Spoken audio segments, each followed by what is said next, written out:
Krenuli su iz Blata prema Veloj Luci. Teški uvjeti na cesti, prejako stisnuta papučica gasa, tragova kočenja nema. Automobil se od siline udarca u stablo prepolovio. Izgubio nadzor nad svojim osobnim vozilom, sletio izvan ruba kolnika, udario u stablo i, nažalost, smrtno stradao. U tom trenutku s njim u vozilu su se nalazili još dvoje putnika, mladić u dobi od 22 i mladić u dobi od 24 godine. Od zadobivenih ozljeda, nažalost, sva trojica su smrtno stradala na mjestu događaja. Na mjestu nesreće 3 lampiona za 3 prerano izgubljena života. Mjesto Smokvica zavijeno u crno.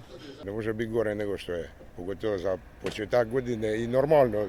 To su opet mladići koji su vjerojatno 20 godina tek su počeli svoj život i tako su na takvi jedan način su poginuli i izgubili živote. To je nešto najgore što se moglo dogoditi.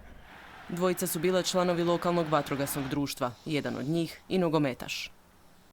Vatrogasci nikada ne umiru, njihova vječna vatra gori u srcima ljudi koje su spasili. Morem bude svaka kap kad do mora stigne, tako i duša bude Bog kad se k Bogu digne. Iako vozač nije bio pod utjecajem alkohola, brzina i neiskustvo doveli su do kobnog ishoda. Nitko nije bio vezan pojasom.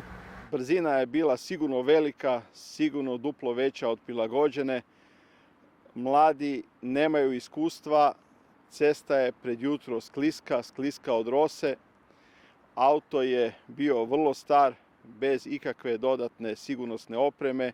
Prema preliminarnim podacima policije u prošloj godini 291 osoba izgubila je život na cesti. Broj prometnih nesreća se povećava, imali smo u jednom trenutku jako dobru statistiku, ali to je bila lažna statistika zbog korone jer su se ljudi manje vozili. Ali kako se promet povećava i crna statistika raste.